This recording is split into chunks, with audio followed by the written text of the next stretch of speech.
Hello Fictional. Welcome to the Fiction Series X. Today we are gonna see, what if Naruto got harem with Rarity, Pinkie, Pi, Ditzy, Luna and more Anthro ponies. Part 1. If you end up liking this video, please consider subscribe, so without further ado, let's get into the video. It had been a peaceful last few decades. The endless cycle of violence momentarily on hold. Uzumaki Naruto was enjoying the life of a retired and dutiful grandfather. He had retired 3 decades ago and took to traveling the world and meeting new people, routinely returning to the village every 6 or so months to visit his family members or give advice to Sarada, the current Hokage. A few years had passed since Hinata passed away peacefully in her sleep, bless her soul. The children they had together had grown up and started families of their own. The village was thriving and everything seemed to be going well. Then a few days later it happened. First was the message from Sasuke detailing the threat of a new enemy. Then there was the massacre on the moon with the remnants of the Itachi survivors forced onto the planet to escape the creature. And then it happened. Sasuke was mortally wounded. The Avengers' last act of redemption, giving his eyes to the retired Rokudaime Hokage to fight off this new threat. Despite his old age, Naruto still had power left in his body. The elderly sage and man would not stand by when there was some force out there threatening their home. So he would face it head on. Even if on the off chance he failed, at the very least he could buy the 5 nations time to combat this new threat. Is this all the planet has to offer? Old men as their only defense? The black draconic-like mask taunted the blonde. As Naruto expected, the creature was on the moon within where Kaguya was sealed. Segments of the mask's body had been torn out. I won't bother offering you any chances to surrender. A merciless monster like you, there's only one way this exchange will go. His retirement and long life allowed him much time to sharpen and hone his skills. Instantly Naruto activated the path's powers and began opening up with the great fireball shower as the fireballs showered down at the mass. The creature reacted by lashing out with several dark tendrils, but just as quickly Naruto countered with the super great breakthrough attack. The massive gust of wind did little to slow down the black mass. I see you're as strong as the other one. I'd better take this a bit more serious. Glad I'm not disappointing, Naruto replied, Shinra Tensei. The jutsu blasted the being back, sending him crashing towards the ground. Naruto leaped sideways over the bursts of purple crackling energy that erupted from the being. Bansho Tenin. The creature was then jolted forward as Naruto flickered through hand seals and his hands lit ablaze with the Chidori before it plunged in the creature's midsection. It let out a warbled hiss as it lashed at the blonde, who jumped away. With these eyes, he could see everything, but trying to handle all the new visual data was causing him a headache. He needed to end this fight quickly. He then boosted himself, delivering a kick to the creature's face, sending it crashing back again. The creature was slow, but he was damn durable. The creature quickly recovered as his mass shimmered and shifted. A massive wall of black liquidly darkness expelled from his body, covering an expansive range and heading towards Naruto. Making use of the battleground's surface, he erupted several earth walls to tank the attack long enough to get out of its range before the attack dissolved the walls. Naruto's danger sense then went haywire, making him body flicker away from his current position, as jet black spikes sprouted from where he was previously standing. It was time to fall back on an old classic. Putting his fingers in the familiar cross sign, an army of Naruto's shadow clones appeared, creating multiple massive Rasengan as they used Harassment to dodge the creature's massive tendrils and weird energy bombs launched at him. The attacks tore through the mass, reducing most of the creature's body to shreds. Nearly all his clones were wiped out by the backlash. He wouldn't give this creature a moment to regenerate. He needed to hit it harder. Harder than any enemy he fought before. Naruto began to gather both positive black chakra and negative white chakra around the Rasengan while adding the 5 main natures to it. The white sphere had a black core as it was flickering between the colors of nature. It was just as Sasuke said. Each time the creature damaged, its recovery time needed to heal was doubled. Just as it reformed and tried to defend itself, Naruto shaped the attack into the form of a Rasen Shuriken and hurled it. The resounding roar of the attack echoed as the shockwave blasted Naruto backward, and the light of the energy nearly blinded him. He was nearly a second too late to avoid the crest that formed under him as he used substitution with one of the logs he had brought with him to the battlefield. The strange energy caused the log to darken charcoal black and thump to the ground. That same weird char that had covered Sasuke's left arm and leg, which post-examination had revealed both limbs devoid of life completely. Kurama! Let's hit him with everything we have! Naruto communed as they performed a perfect unison, the chakra blasting outwards and shaping into the form of the mighty Kitsune. The Bijidama that formed was nearly instantaneously as the creature let out some sort of chant in a language he didn't recognize, forming 5 crests between him the Bijidama. The attack ripped through the 4 crests, slowly down after each quest before enveloping the last crest and detonating, simply erasing the top portion of the surface, caving into the small man-made structure. To think there was a mortal with this much power. The creature regenerated again, only being the twice of a normal human instead of towering over him like a behemoth. It had collapsed to one knee and seemed to be breathing deeply. Naruto disengaged the unison, not wanting to damage the shell that kept Kaguya sealed any more than he did now. Creating a clone, he was already preparing not only another superpowered great spiraling sphere but also a sealing array to seal this monster like Kaguya if killing it was impossible. My mistress Nightmare Moon, forgive my failure to release you from your imprisonment early. Accept this veiled servant, Shadowfright's offering as a potential concubine for your heirs and a slave to add his power to your arsenal. In this world lacking ambient magic resulting in less power than he was normally accustomed to. He would have to drag the creature to his world, weaken and capture him in hopes of this offering would please his mistress. In the blink of an eye, a vast array of crests began filling the area.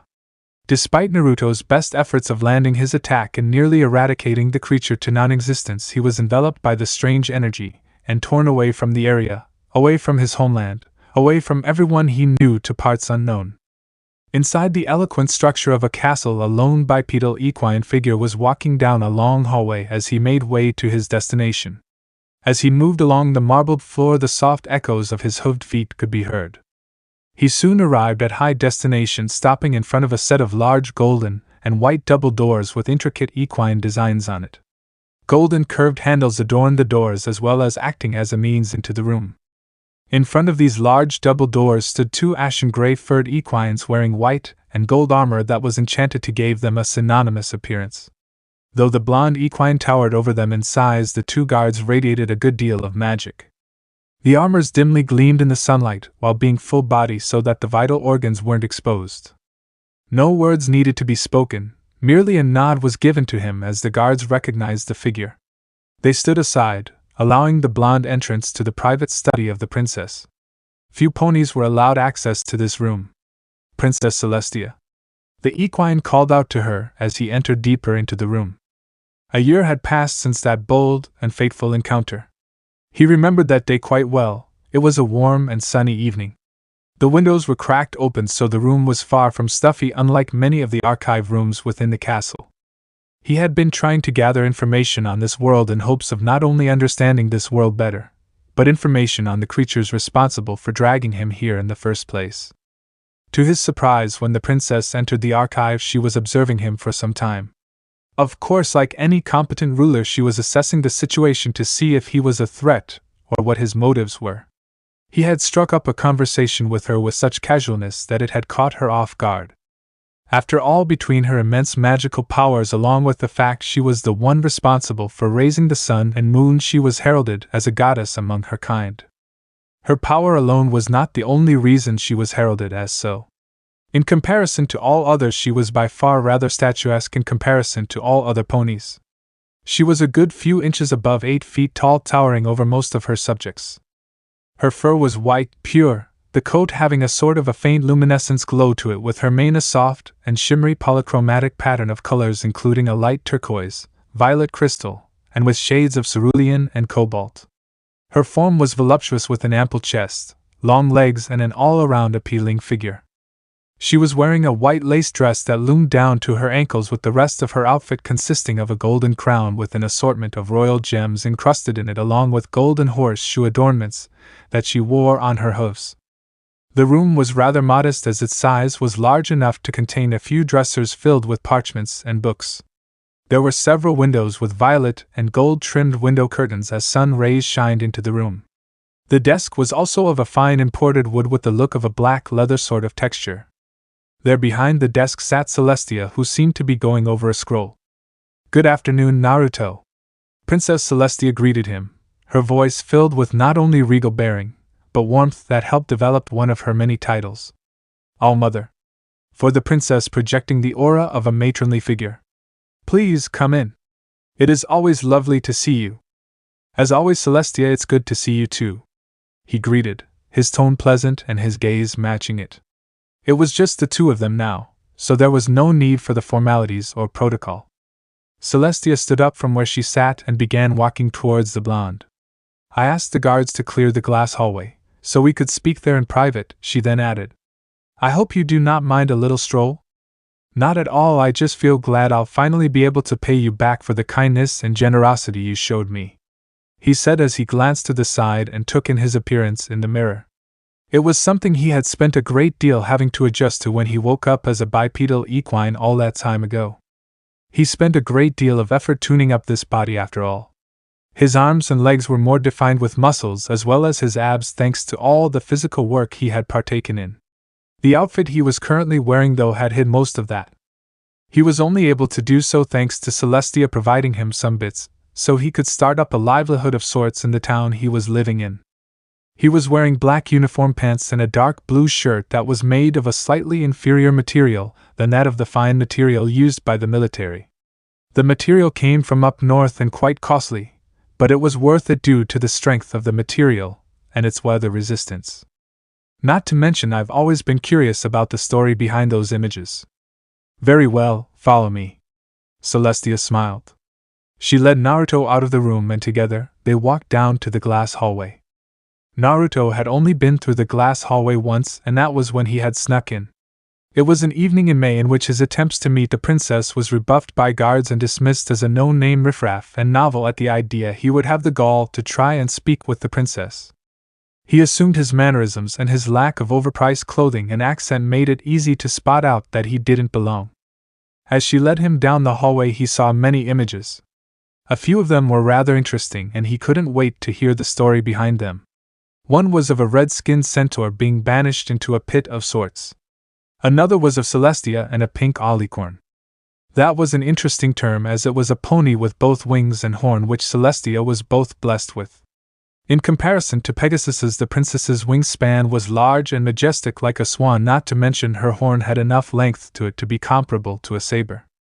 He was jarred from his thoughts when she began speaking. "I will leave you in suspense no longer. I have sent for your presence because I believe only you can help me," Princess Celestia said. "I have need for your knowledge." "I'm not sure if I'm the best pony to come to for knowledge," Naruto said.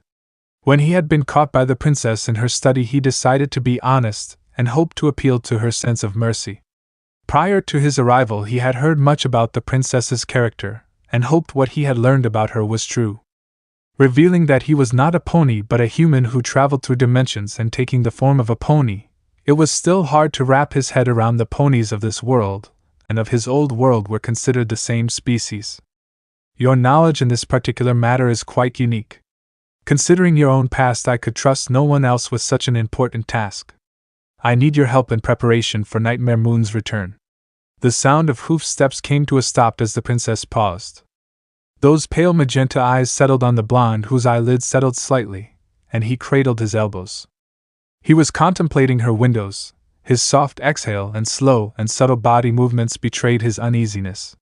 He had come across reference of her during his research into important and powerful historical artifacts.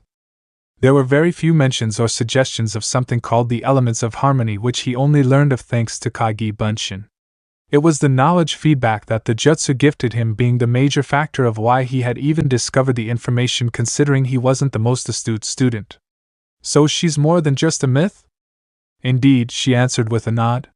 "4 months from now 1,000 years will have passed since I've seen her."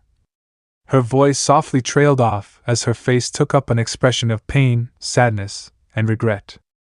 "On the day of the Summer Sun Festival," he finished as he realized on what day the deity's release fell on. "What can I do?" He would be of no assistance to her. No matter how much stride he had made in this body, he was far from his past level of strength. Maybe if he had his strength from the Fourth War he could assist Celestia, but he was only at the level of strength he achieved before he had fought Nagato. Adjusting to this current body was more difficult than he had hoped when he started to train himself back up again.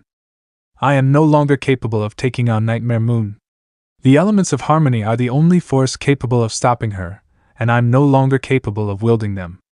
The words she spoke seemed rather measurable, but Naruto chalked it up to it being personal history. So the issue is finding some pony who can? He theorized as Celestia nodded and continued her explanation. There are 6 elements representing harmony itself: honesty, kindness, loyalty, generosity, laughter, and magic. For the past few years I have taken the pony who I believe is the element of magic, Twilight Sparkle, as my student. Naruto definitely recognized the name as Celestia had mentioned the mare in passing. She had expressed her concerns with the mare's rather antisocial behavior. He had as of yet met Celestia's student, as the two would just miss each other in passing. What about the others?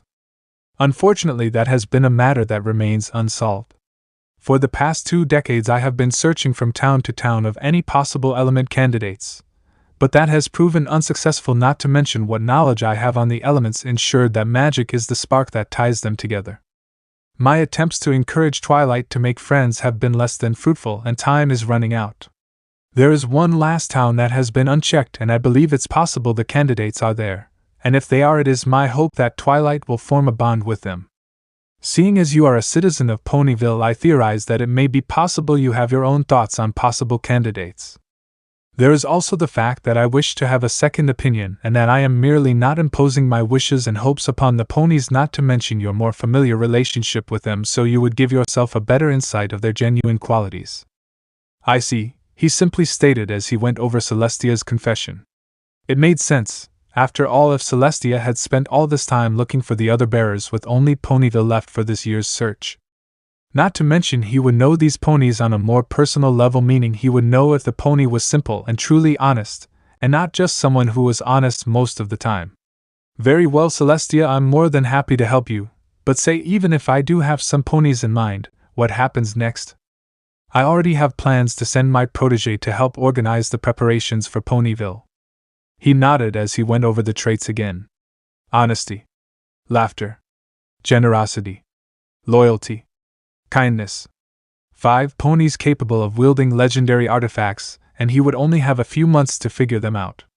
I see, and when do I start? Immediately. Celestia informed him. This is of the utmost importance. Princess, I assure you that I'll do everything I can to help you. Ponyville, no, Equestria has become my home now. I will protect it no matter what. Excellent, Celestia responded as her expression turned into one of gratitude. I knew I could depend on you. Let's make preparations immediately, she said as she beckoned the blonde to follow her. Mayor Mare was by far among the most normal and stable of ponies when it came to the citizens of the small town of Ponyville. It was why Naruto had approached her, not only to see how preparations were going, but in hopes of getting names or a list to which he could use to start finding element candidates. Mayor Mare was of course the picture of professionalism, dressed in a suit with a tie a shade darker than the color of her light grayish amber coat. The mare looked about in her early 30s with a nice fit figure with her light gray mane. Though what few others failed to realize was that their mare was not as old as her coloration on her mane and tail would suggest, but the fact she hardly looked a day over 30 had them assume she merely looked young for her age. Either way, the mare was both sharp and reliable, making her some pony one could count on. The choir will be seated over there. The mayor gestured to the arrangement in the middle of the building. The platform to which they would be using was in the process of being set up. Princess Celestia will be behind the onstage curtain until I introduce her. She further elaborated on, going over the steps she had organized for Her Majesty's arrival. What about the food? Naruto asked her in hopes that the venue would be enjoyable. That, and since Celestia had sent him as a liaison of sorts, he would be able to make subtle suggestions of the mayor on which ponies would be the best for certain positions for the celebration. No pony has volunteered to help with the food yet, Mayor Mare informed him as she went over the checklist of names on the clipboard she was carrying.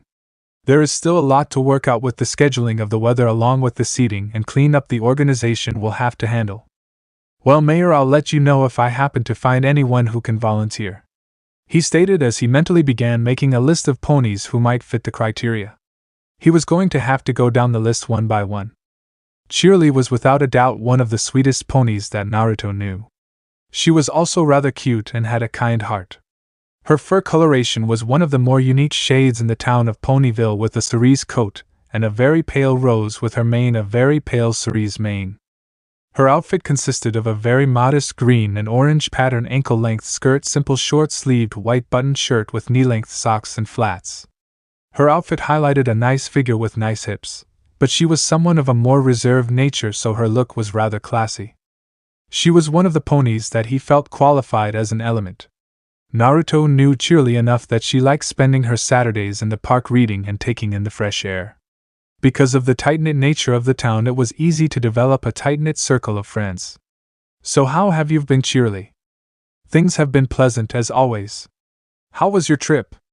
Cheerily asked him, curious as to what could have brought the blonde out of town. "Interesting," he began as some ponies traveled by and waved. "I always enjoy traveling when I can." He managed to dodge the question while bringing the focus on to other subjects.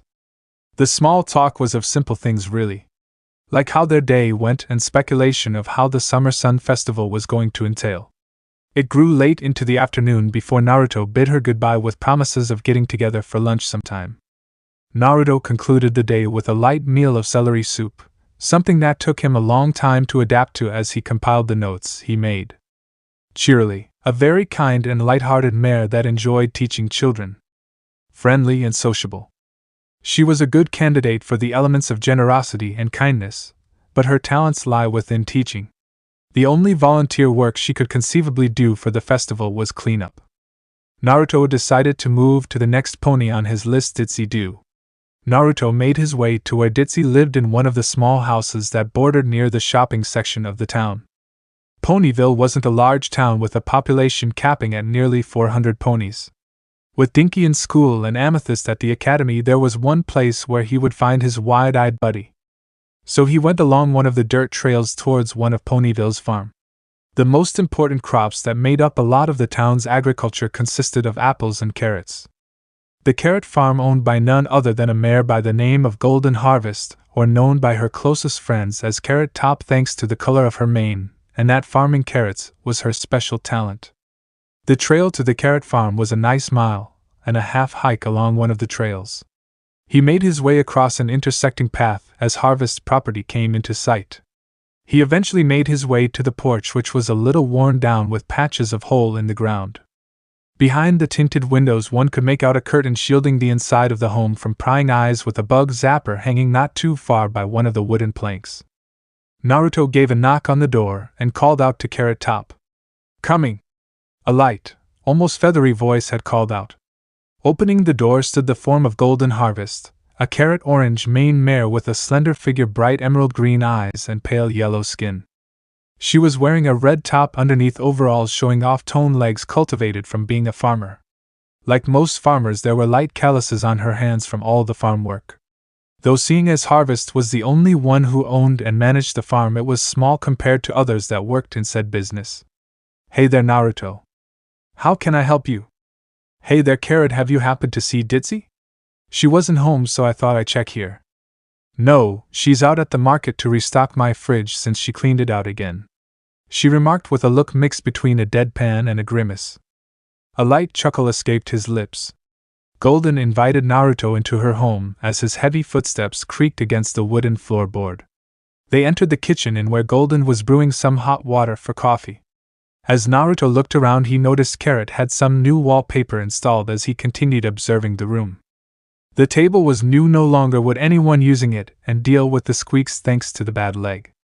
"So why are you looking for Ditzy? Something up?" she wondered as she finished pouring the coffee and went to the counter and began cutting out a slice of cake. "Want some cake?"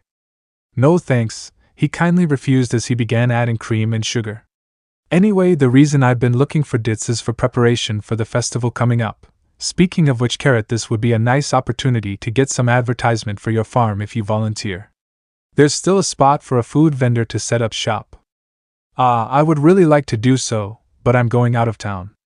I'm visiting my grandma for her birthday, but you could always try the apples," she suggested before she turned her body sideways in the chair to steal a glance behind Naruto to check the time on the grandfather clock in the hall. "Now where is that mare?" she murmured to herself. "You know, after all this time you never brought it up and I've been curious. How did you and Ditzy meet and become friends?" Besides Carrot Top, he was the only other pony that could be called Ditzy's friend. One would probably argue Pinkie Pie with her help on making a friend of everyone, but the eternally happy and bouncy mare would be better classified as a casual acquaintance. Well, it's a bit of a long story. One day I was minding my business when Ditzy all of a sudden crashed through the roof of my living. Scared the living Tartarus out of me. A pleasant smile graced her lips. You know how she is, with that smile of hers, greeting me hello without much consideration on just what happened to her. She was about to leave when I noticed she had badly sprained her wing. I had to stop her and practically forced her on my couch. Golden continued her tale as she had insisted on delivering Ditzy's package, knowing a road to Huffington through an abandoned path in the Everfree forest. That was when I met this giant rabbit creature. I was so scared at first, but it turned out he was kind-friendly. I had managed to come across his garden after being frightened by the giant serpent.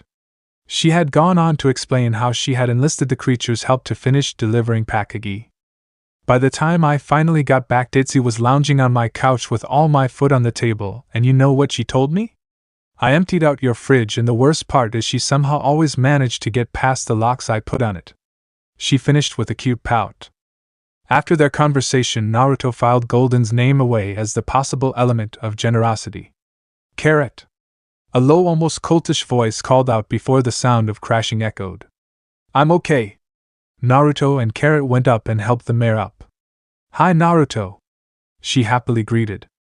"Hey there, Ditzy," he greeted the mare. Ditzy by far would be considered one of the most attractive mares if you changed a few things about her, but those quirks made her who she was and he wouldn't change a thing about her. Ditzy's voice suited the mare regardless of what others would say. There was a sort of charm to the brashness in her voice. Ditzy's other features included being a few inches taller than 5 feet tall. Her coat coloring was that of bluish-gray coat along with pale light grayish-yellow mane and tail along with a pair of Pegasi wings. While Earth ponies were known for their strong bodies and connection with nature, usually resulting in them being the physically strongest and largest of ponies, Pegasi were known for their light bodies and lithe form. Ditzy's form was a bit more on the thick side with normal legs, slight pudgy, but wide hips and a nice chest. The general area of her haunches though was her best features, large and spacious like a blown-up bubble. She was wearing gray sleeveless dress that came down to her thighs with white splotches with a pair of block boy shorts underneath. The one feature of Ditzy that made her stood out prominently among most of the citizens was the fact she was cross-eyed, which mixed in with her infamous clumsiness and her simple nature earned her a lot of ire and bullying through much of her childhood. As a result, she had few friends, as most ponies avoided the mare because of the unfortunate bad luck that tends to occur when Ditzy popped up. Considering his own lonely childhood, Naruto had bonded with Ditzy almost instantly. The muffin-loving male mare he personally felt qualified as the element of kindness, but he needed to do some more research. After helping Ditzy put away the groceries and talking a bit more, to which Ditzy happily volunteered to help clean up after the summer festival, bid them farewell, promising to come to the party Ditzy was planning for her oldest amethyst star when she graduated from Celestia's school for gifted unicorns. Naruto took a brief glance at the criteria Celestia had given him. A bond between the bearers was important. Carrot as generosity and Ditzy as kindness would fit 2 out of 5 of the ponies, but there was the problem of the fact Ditzy had no ties to the others. If the elements of harmony were to be a united force, then they were going to need a connection. After bidding goodbye to the 2 mares, he made his way home. Remembering Carrot Top's statement, Naruto decided to go pay a visit to Applejack tomorrow. Naruto made his way to his current place of residence. A large 2-story building with lavish trends and with a theme one would instantly mistake as circus theme. The colors of the building consisted of cerulean, golden, diamond and silver shades for a good deal of its outline, with pink and other shades of violets using for such things as the curtain and horse mannequins' outfits. Columns of intersecting colors of gold and mulberry made up the solid infrastructure of the building. The crystal-like clear glasses and an orange flag on top a red-shaped heart was one of the emblems above the golden horse-shaped emblem above the home adorned with pink and violet hearts. This building made up Naruto's place of residence a few weeks after he arrived to Ponyville. A good deal of his money he earned doing odd jobs here and there across Ponyville, seeing as his explanation for his mark didn't translate well into a working career. "Rarity, I'm home," Naruto called out as he walked further into the building. While the other homes were a bit more on the rustic side, Rarity's home was more fitting of a place one would expect from Canterlot. The rooms had a small collection of elaborate paintings hang from the walls, and the fresh scent of flowers floats buoyantly throughout the rooms, with the windows covered by a pair of dark red curtains, allowing no more than a sliver of the sun's rays to filter into any room at a simple time. "Bienvenue à la maison, Naruto," a voice called out in a language known as French. His roommate/boss/friend was rather well known for her classiness, and the fact she followed nearly all things trendy. By far she was one of the most attractive women Naruto had ever seen, and one of the few to initially got a reaction out of Naruto during his adjustment phase. Dark nylon stockings tightly gripped against her long, slender legs, a black business skirt up against her shapely hips that swayed this way and that with an almost practiced grace about them, and to top it off, a sleeveless white blouse showing just enough of her ample cleavage. Her fur was soft-looking and white as snow, with the faint smell of perfumes and other productive radiating off the model-like mare who had a hand rested on her well-defined hip. Rarity, out of all the Maras he knew, worked on not only being ladylike, but also worked to keep up his figure. Rarity's form was the result of a combination of good genes and of conditioning that of the usual unicorn mare didn't achieve without either hardcore physical dedication or body alteration magic. Of the three pony times, unicorns were often the most average in body size and least physically inclined of the tribes, seeing as their magic had them do the least physical labor of the three tribes. As a result, that often left them with the weakest bodies of the three, having to rely on their magic to make up the difference. She greeted the blonde with a friendly hug, dark lavender hair framing around her stunningly beautiful face in a stylized coiffure, as it was called. "Hello to you too, Rarity. Enjoy having your home to yourself while I was gone?" he lightly teased. "Well, it was definitely quiet," she replied to his teasing with a wry quip. "Did you enjoy your trip?" "Yeah, indeed, I really didn't have much time for pleasure. It was more of a business trip than anything," he answered as Rarity nodded. She then beckons him to the kitchen so she could continue asking him questions. Rarity was without a very kind hostess and great friend. Upon really thinking about it, Rarity was a more than ideal candidate for the element of generosity. Only problem was she had no connection to Ditzy or Carrot Top. He went over his thoughts again, with Ditzy and Cheerily for kindness with Rarity, and Golden for generosity. He decided to see if he could find some of the other elements tomorrow to help narrow down his choices. That morning Naruto woke up to the smell of breakfast. That was a smell he always welcomed as he got washed up and dressed for the day. He entered the kitchen and there waiting for him was pancakes, eggs, along with a bowl of fruit. Rarity has always had a light meal of fruit and toast with a bowl of oatmeal. Per usual, they would finish their meal before they began to talk. As usual, Rarity's mane was in its usual updo, her outfit lint-free and freshly ironed. There was definitely a perfectionist's mentality to the way she did things. Rarity once again expressed her interest in Naruto's trip, to which he gave her an edited version of the details. One of the main things that still needs doing is to find some volunteers to help decorate Town Hall and the area around it. The thing is, the money for the decorations will be costly. Why, I see how that would pose a problem. Rarity paused as she began thinking about an idea that could help solve this problem. Suddenly her eyes slightly widened and her face later lit up as a thought came to her mind. "Idea!" Rarity sang out the word in a cheerful little melody. "I have plenty of old threads and other decorations in my workroom.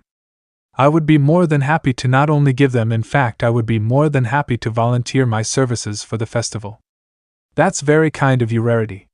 Finding someone for decorations was one of the biggest concerns, and I'm sure the mayor will be glad to hear you'll be the one handling it. As a seamstress, Rarity knew a great deal about designs, colors, and anything within those fields. If there was a pony who you would count on for decoration, then it was someone whose field was similar to that.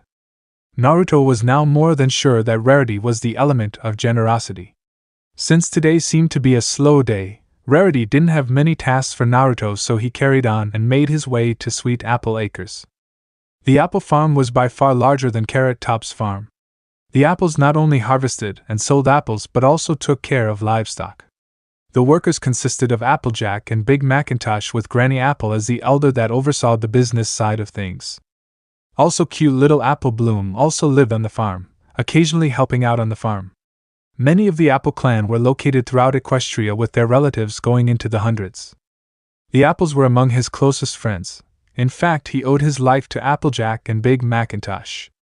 Naruto took a glance at the porch where the apple-green Granny Smith apple would often spend her time rocking peacefully in her chair. That infamous squeak with each forward tilt that accompanied the rocking motions was one that would enter the mind and never leave. He continued searching around for hide or hair of the other apples. He knew around this time Apple Bloom would be in school, which meant AJ and Mac were working the farm. Finally, he came across the form of Big Mac carrying a large bale of hay with one arm. In terms of raw physical strength, there wasn't a pony in Ponyville that could beat Big Mac. He was second to none in terms of endurance either. He was tall enough to loom over most ponies. He was easily 7 feet tall. His complexion was that of a deep, brilliant amaranth.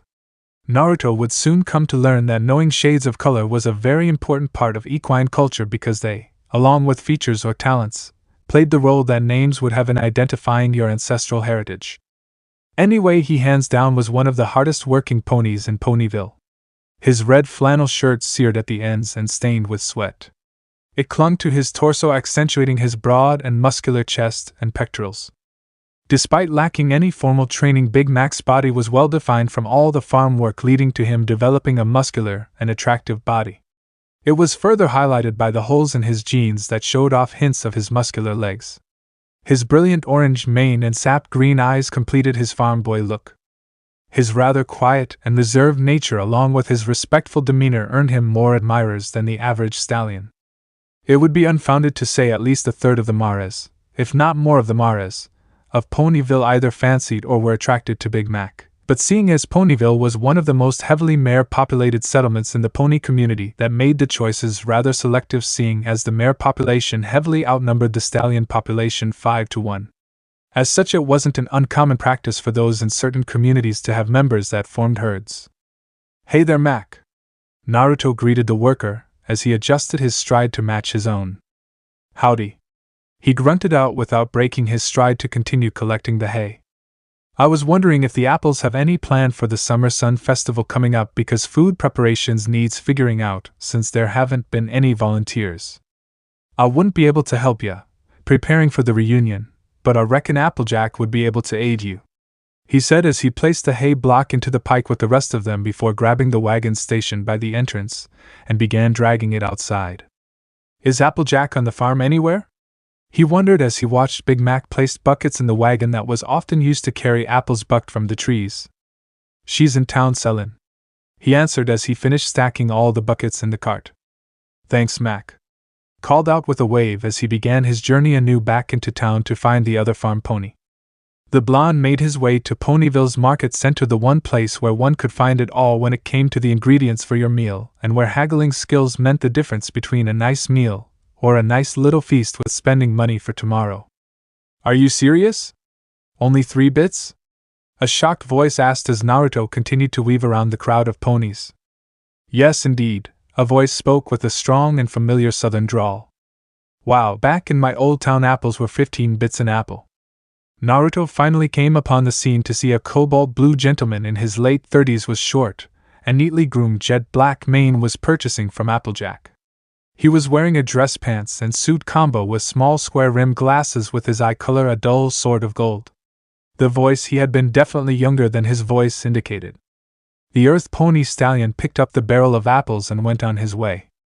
"Yo, AJ," Naruto called out to the Earth Pony. The mare in question was behind a stall selling apples.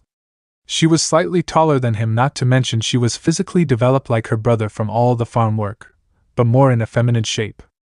She had pale light olive coloring for her mane, with the same sap green eyes that all the apples on Sweet Apple Acres had, along with a light dusting of freckles on her face. Her coating was that of a light brilliant gamboge-colored marred from the sweating and hard work, not to mention there were scratches and cut on her face and body from either farming accidents or creatures that would occasionally wander in from the ever-free forest. All in all, Applejack was a country girl, seeing as her outfit consisted of a red and white checkered tie-up shirt with a chest that easily rivaled Rarity's generous bosom. The Daisy Dukes she was wearing showed off her legs thick with muscle, a defining trait of an earth pony.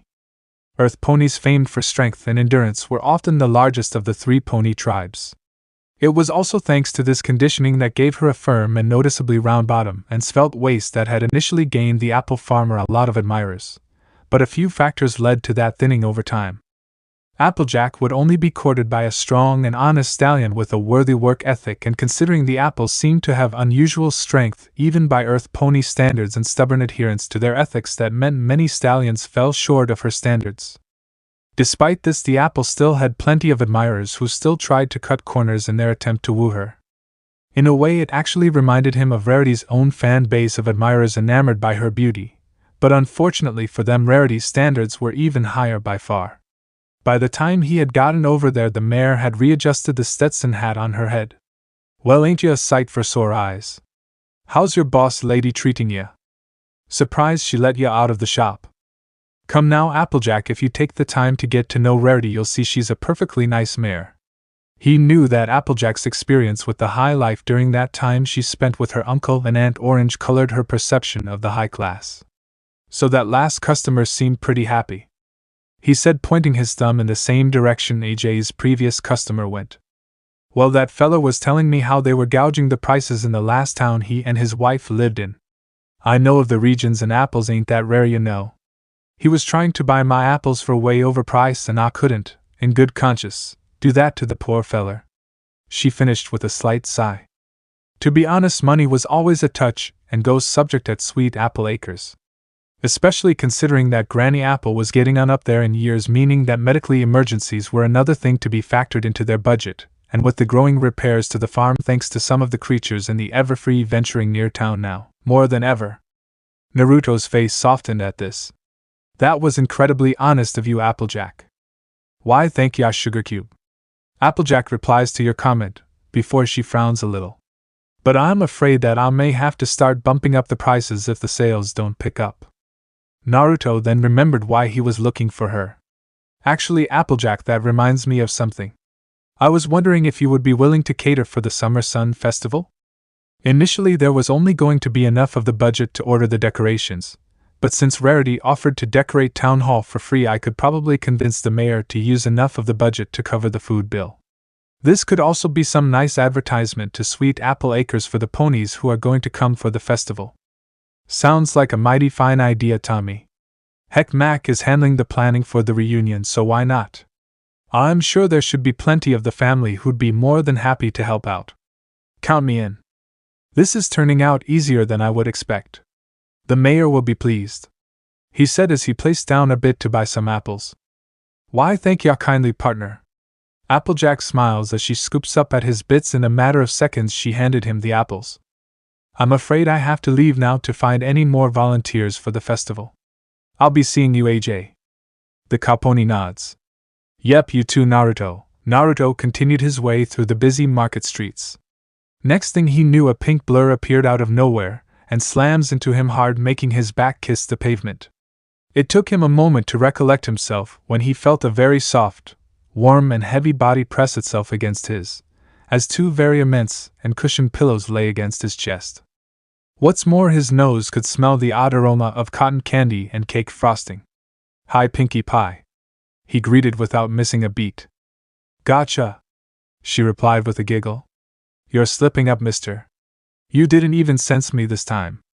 He was so caught up in his mission he had completely forgotten about the little game between him and Pinkie.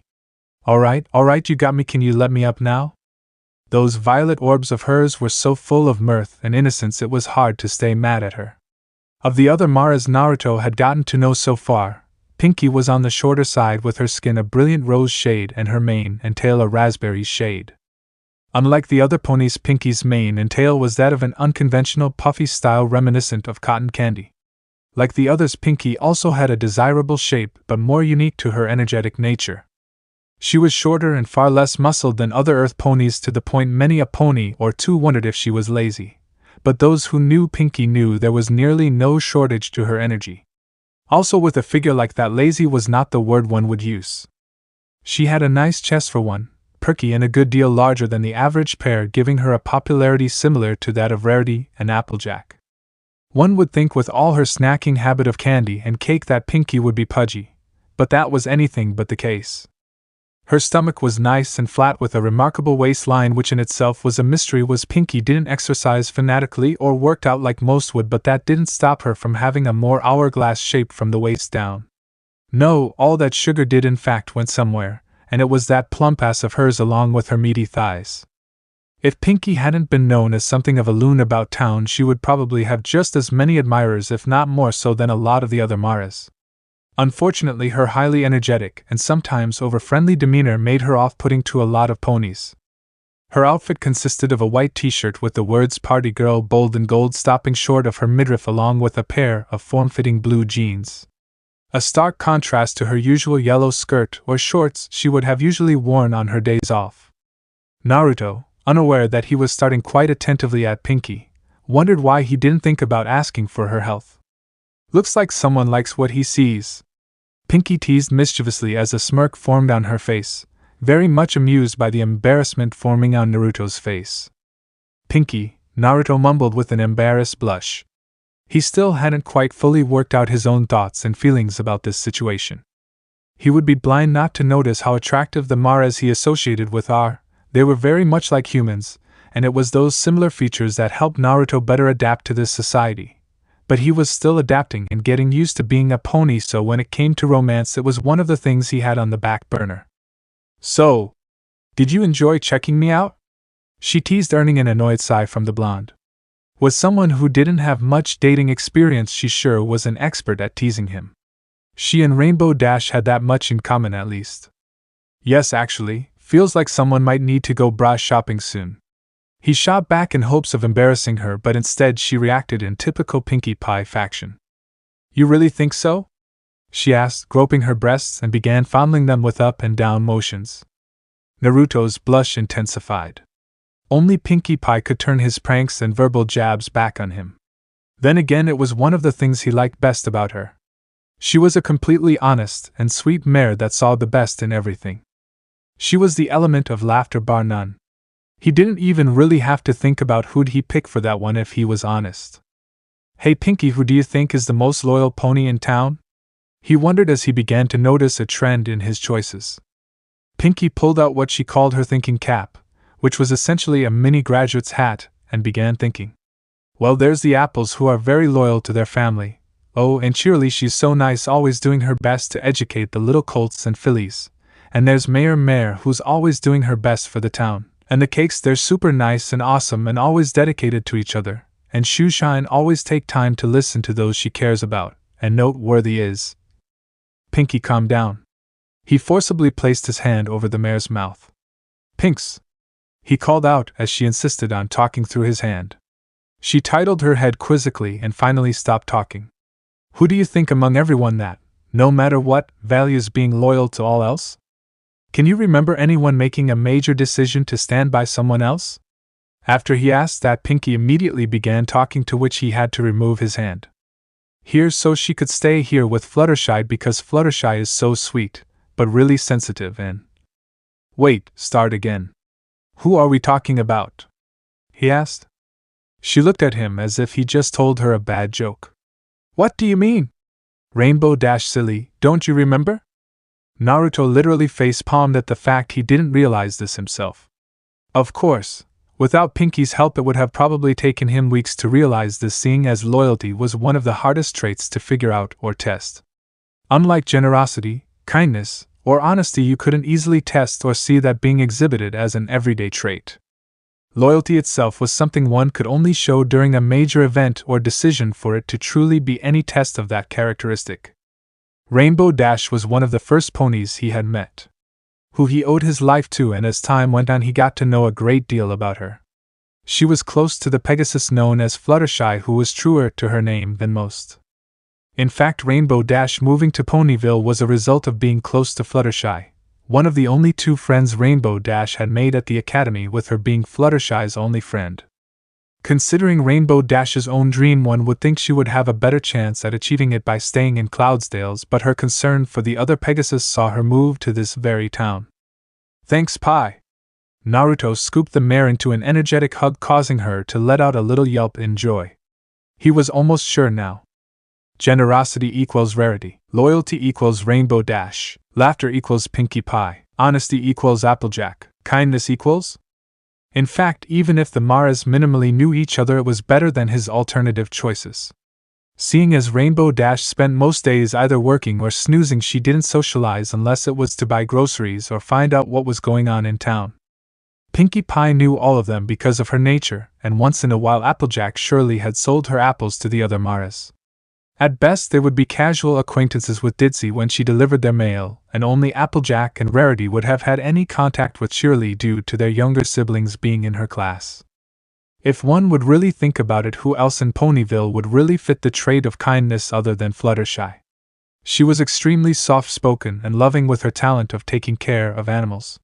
He couldn't think of a kinder talent than working in the medical field.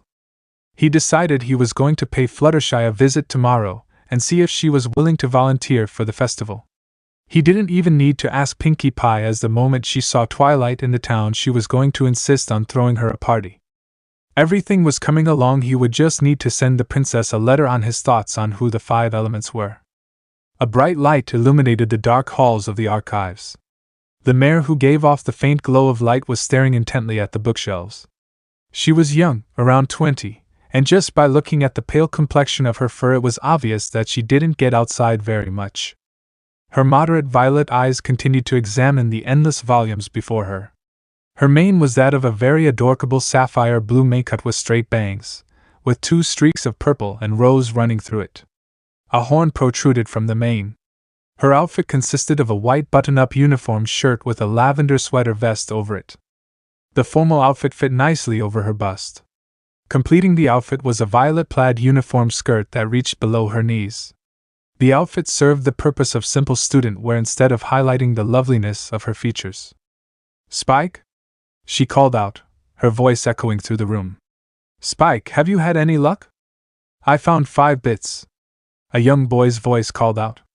"If that's not luck, I have no idea what is." "Spike, have you had any luck finding the book?" The mare started again. "Oh, right. The book." "No, nothing yet, Twilight," Spike answered back as he re-entered the room.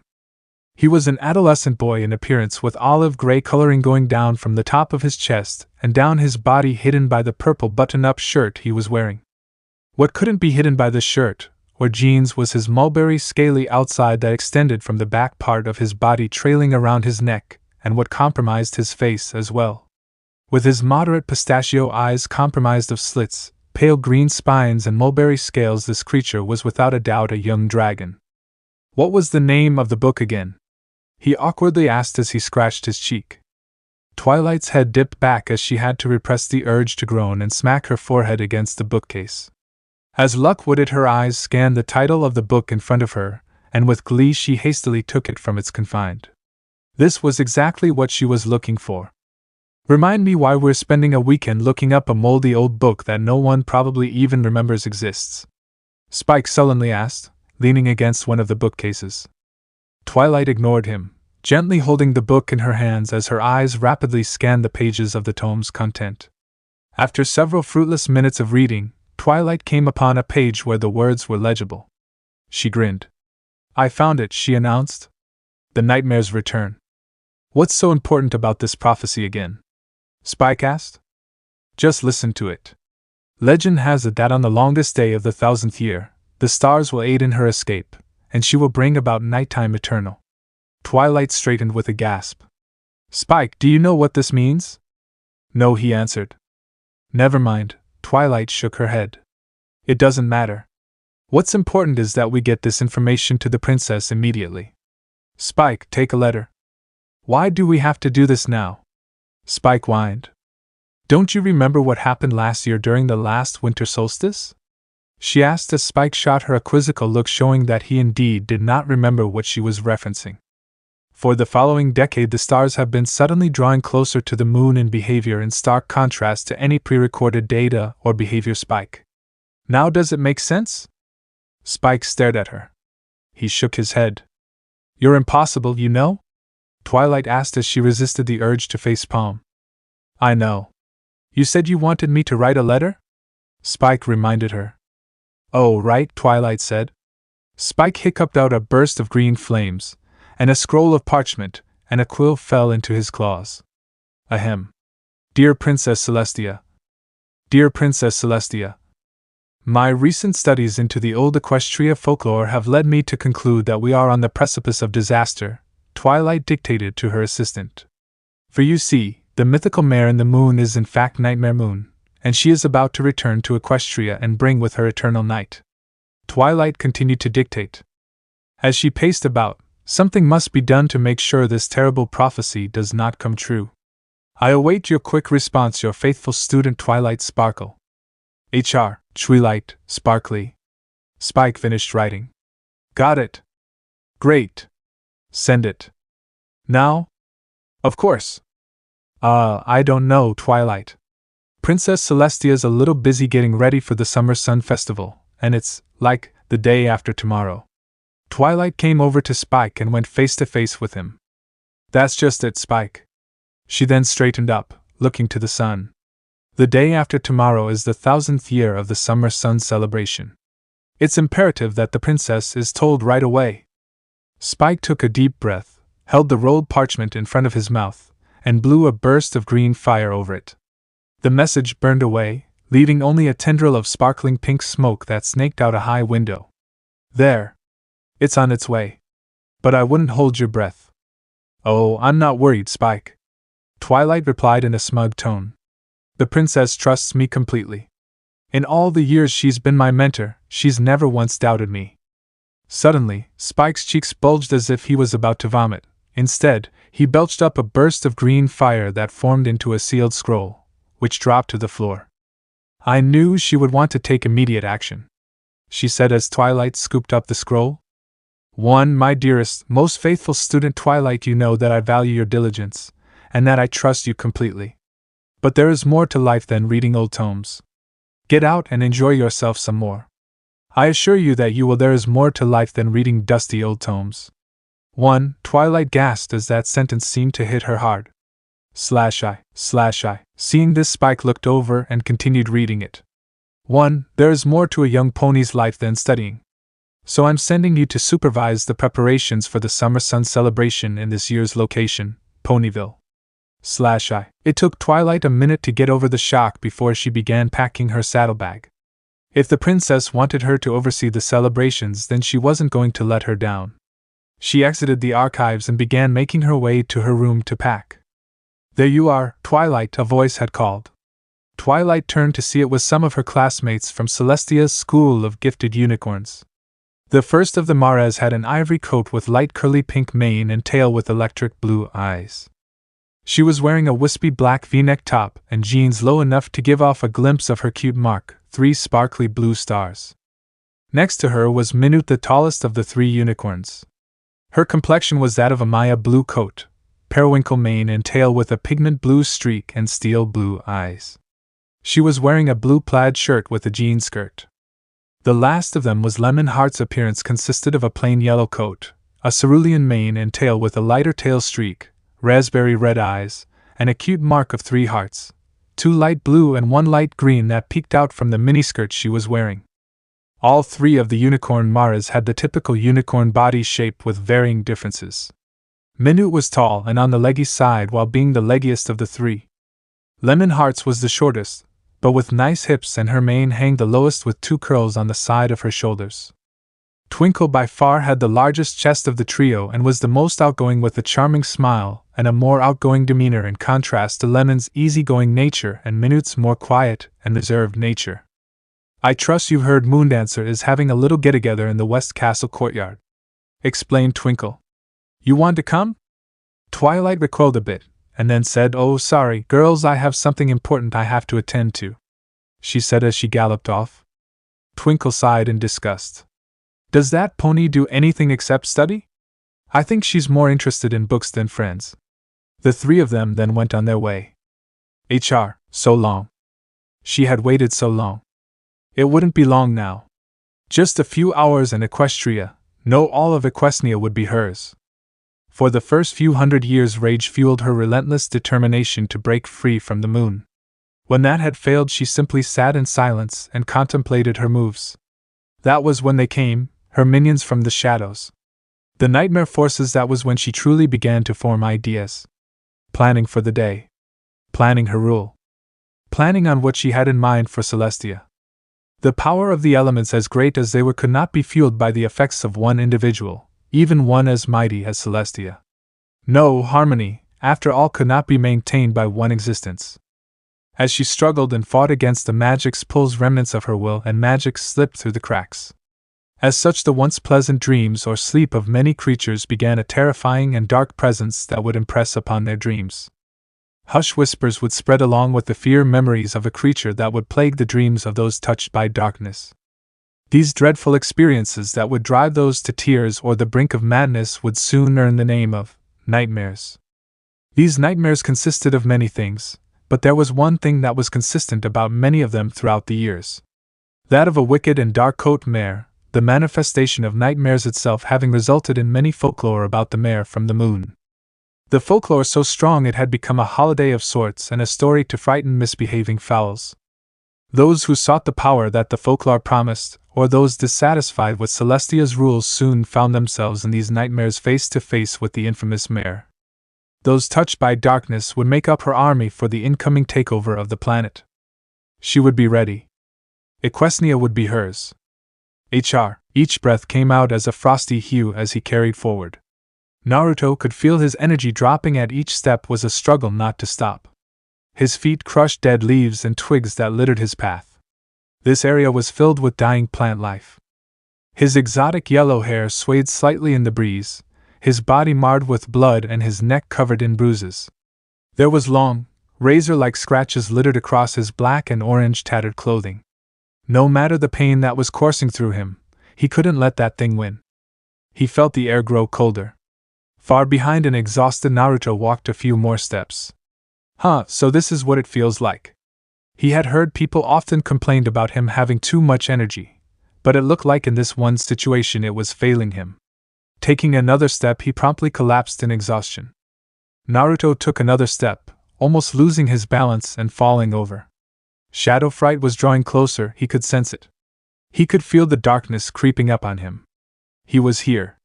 He turned around and stood his ground. He would fight until the bitter end. Shadow fright rose from the darkness, forming a looming humanoid figure with avian features.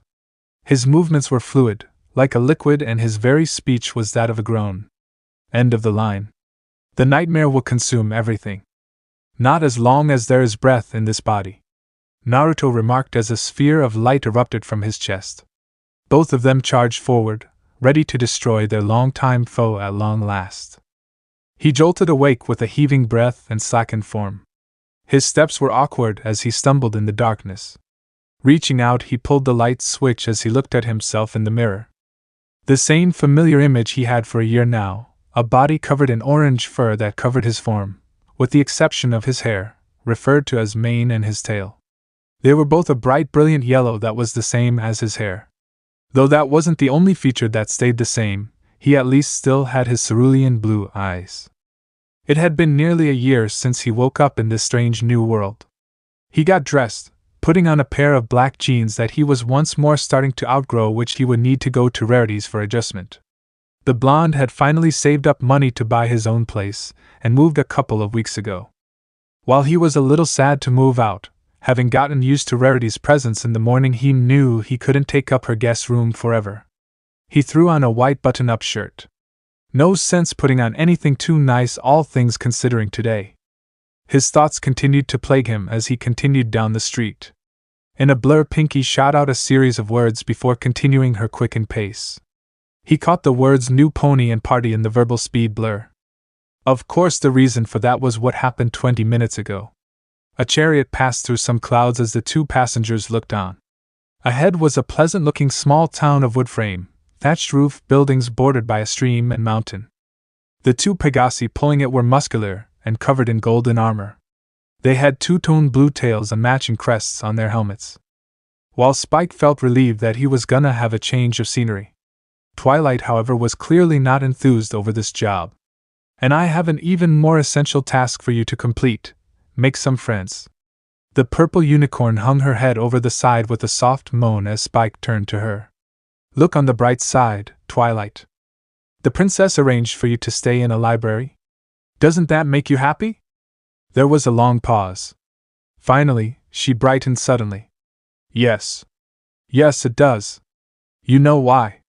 Because I'm right. I'll check on the preparations as fast as I can, then get to the library to find some proof of Nightmare Moon's return. Then when will you make friends like the princess said? The chariot began to descend as some of the populace watched them land. She said to check on preparations.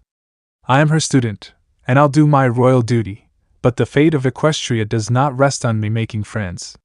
They had come to a stop, and Twilight used her magic to levitate her things off the chariot. Thank you, sirs, Twilight said to them as she and Spike cleared way for them to take off. As the Pegasi smiled and huffed in response, the two gathered together as they noticed a pink earth pony walk their way. Maybe the ponies in Ponyville have interesting things to talk about, commented Spike as the pony stopped in front of the duo and regarded them with narrowed, medium blue eyes and a smile. Come on, Twilight, just try. With uncertainty, Twilight managed to speak up. Hello?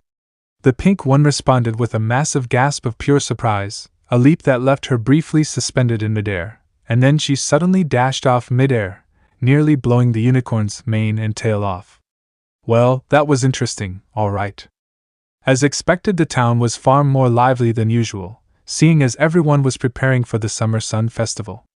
I'm sorry, he immediately apologized as he quickly scooped up the checklist the unicorn was holding. After a quick glance over, Naruto recognized Twilight from the description that Celestia had given her. It's okay, no harm done, the unicorn replied. Naruto took a step back and took notice of her companion. Without a doubt he was a baby lizard, most likely a dragon considering his features.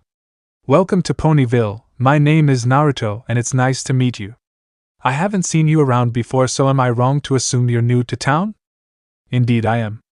My name is Twilight Sparkle and this is my assistant. The name's Spike. The rather chipper dragon cut in. And we've come supervise preparations for the Summer Sun Festival. I hope I'm not being rude, but we're really busy. I have to find my way to Sweet Apple Acres to check on how the food preparations are going. Twilight didn't mean to brush off the pony, but the sooner this was done the sooner she could look into stopping Nightmare Moon. Well, I can help you with that, Naruto eagerly volunteered. I know most of the places in town, and I'd be happy to help. He volunteered. He watched as a look of uncertainty crossed over the unicorn's face. I wouldn't want to impose, the unicorn kindly responded. While she didn't mind his offer, she really didn't want any distractions while preparing for Nightmare Moon's return. Despite Celestia rebuffing Twilight's warning, the unicorn was not willing to let her findings go. It would be no problem at all, he had insisted with a kind smile. Come on, Twilight, what's the harm? Spike insisted, garnering the unicorn's attention. Besides, won't we get things done faster with a guide? Twilight realized she couldn't argue with the logic. The sooner they went to the locations and assessed that all the food and items for the festival were ready, the sooner Twilight could go and prepare for Nightmare Moon's return.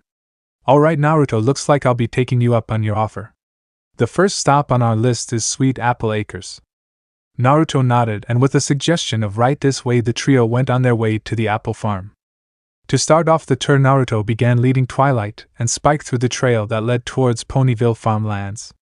They traveled down a dirt path enshrouded by tall trees with rays of sunlight peering through the leaves of the birch and oak trees. Many of the trees had been planted the last few years to add some decoration of the winding paths that made up the community. The two of you are going to love Sweet Apple Acres. The apples are famed in these parts for their various apple recipes. Members of their ancestry pioneered the creation of many famous apple recipes, not to mention they handle many of the local exports such as wool and milk, Naruto informed them as they approached the farm. The walk to the orchard had raised Spike's spirits, The little dragon enjoying the view offered was new to his, and from his small day bag the checklist Twilight had put together. They passed under a sign that announced they were entering Sweet Apple Acres. Towering apple trees lined the road on both sides. Ripe apples hung from almost every tree, a showpiece of the farmer's dedication, and how healthy the orchard really was. Spike taking his turn to speak up again, reading from the checklist once more. Summer Sun Festival Official Overseer's Checklist. Number 1, Banquet Preparations, Sweet Apple Acres. A loud yee-haw could be heard along with the sound of dropping apples. They were soon approached by none other than Applejack. "Hey there, Sugar Cube," she greeted Naruto with a warm, welcoming smile. "Thought you weren't joining us till later."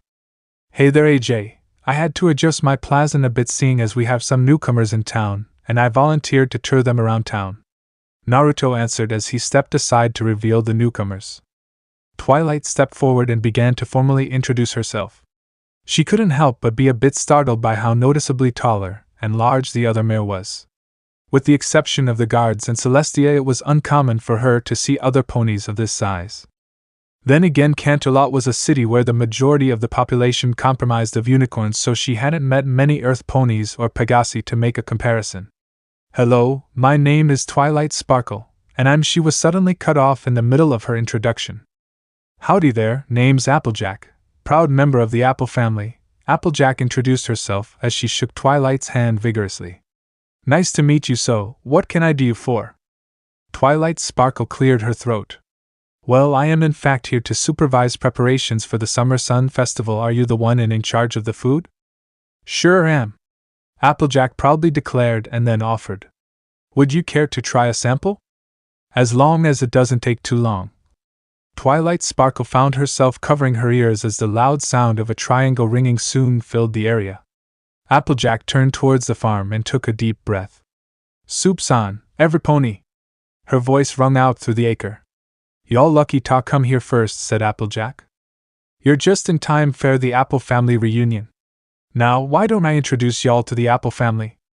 "Thanks, but I really need to hurry," she tried to kindly rebuff, but Applejack wasn't taking no for an answer. "This here's apple fritter, apple bumpkin, red gala, red delicious, golden delicious, caramel apple, apple strudel, apple tart, baked apples, apple brioche, apple cinnamon crisp." She paused, taking a deep breath, and hollered to the ponies she lived with. "Big Macintosh, Apple Bloom, and Granny Smith. Up and at 'em, Granny Smith, we got guests." Sitting on the porch in a rocking chair was a mare with light lime green coat and a light gray mane. "What? Soup-san?" She slowly stirred, then yawned. Her light brilliant orange eyes began to stir before she grabbed her cane. "I'm up, here I come, I'm comin'. Trust me, Twilight, you haven't had pie till you had an apple family pie," Naruto gushed as he eagerly went over to where the family was gathering. "Okay, well, I can see the food situation is handled, so we'll be on our way." Twilight Sparkle reacted with a nervous laugh. The sheer number of ponies, noise, and such were overwhelming. Twilight wasn't a sociable pony, so she wasn't used to such gatherings. Despite how appetizing the gathering of food was on the table, Twilight steeled her resolve. "I have many things to do, so I really can't stay." The Apple family made an awe of disappointment. The filly known as Apple Bloom walked up to her. She was a little filly with amaranth-colored mane with a bow on it with a pale, light grayish olive coat. She was dressed in a pair of jean overalls with a lime green shirt underneath it, and looked no older than 7 or 8 years old. "Aren't ya gonna stay for brunch?" she said with big, teary gamboge eyes. Twilight Sparkle looked into those eyes. Those soul-crushing eyes of sadness. "Fine, I suppose I can stay for a bit," Twilight admitted in defeat. After the meal, the three of them left Sweet Apple Acres. "Man, that was good. Not as good as Gems, but good," Spike said as he pat his stomach. "Like I said, the food is great," Naruto paced. "So how'd you manage to meet the apples?" Twilight, made content by the delicious of the food, decided to make some small talk. "You seem to know them pretty well." A sigh escaped Naruto's lips as a memory of the earlier days came to his mind. "It happened around the time I first arrived to Ponyville," he said as he began thinking back to when he first arrived. Naruto had woken up one morning and decided that it was time for him to start training. No matter how he tried to deal with it, he couldn't stand being so sluggish in this new body. It had been a few weeks since he arrived to this world, and his chakra remained weak. After talking with many of the inhabitants in the town, he learned about the ever-free forest. From what he could gather from the details the inhabitants were willing to share the unnaturalness used to describe it, he took note of the place's behavior similar to how nature worked back home. The deeper he went into it, the more familiar it became, making him realize this was the place he had woken up here a few days ago. The foliage, while familiar to what he was used to, there was differences. Among them was trees with monstrous-like jagged structures that came together to shape monster-like faces. As he continued on his trek, he would often come across dried twigs and leaves that would crunch under his hooves. He even found himself coming across a large river to which he traveled along it. A sigh escaped his lips as he couldn't recognize any familiar signs of the exact place where he woke up. Arriving at a small cliff, he stopped to see if he could catch a glimpse of some sort of movement. Suddenly, he heard what sounded like a stampede beneath him, actually causing him to lose a bit of his balance. Naruto stumbled and fell over the edge. After tumbling down and landing with a thud, he let out a groan and began coughing. He exhaled and clutched his side from the pain. He was a little bruised but no worse for wear. Suddenly a loud high-pitched scream echoed throughout the forest. Ah! The cry rang from a far-out distance. "Semepani, help me!" The cry caused Naruto's head to jolt up. Regardless of his situation, it wasn't in his nature to ignore someone in help. He ran to the source of the voice to see a young girl being pursued by a wolf-like creature. It had glowing slime-green eyes and its body was made out of wood. Looking over the side, Naruto saw he was far too high up to climb down in time. He took a few steps back and took a leap, landing on the creature. It let out a yelp just as Naruto let out a hiss. The pain coursing through his leg definitely felt like he sprained it from the force of the jump. He leaped up off the creature and hobbled to the little pony. "You all right, little one?" he asked as the little pony nodded. Tears were flowing down her face and she was downright terrified. "Come on, let's get out of here before he wakes up," he suggested. "What's your name, little one?" "A Applebloom, mister," she answered. "What are you doing out here this far?" I was playing near my home and the log broke and I went tumbling into the forest and got lost," she explained as her tail continued to quiver. "I've never seen you before, mister. Are you new to town?" "Indeed I am. How far is your place?" As long as he kept her mind off their current situation, the little filly would realize. He wasn't sure what kind of animals were in this world, but the animals he encountered had a sixth sense to fear. A piercing howl echoed through the air, causing the little pony to let out a cry and cling to him. Out from behind the trees, several timber wolves began to appear. They definitely had a pack-like mentality like the wolves he knew. "Applebloom, run." "But mister." "Run now," he ordered her. As hurt as his leg was, or was it hoof? It didn't matter. He wasn't in much of a condition to run. "Go now." The filly hesitated before taking off.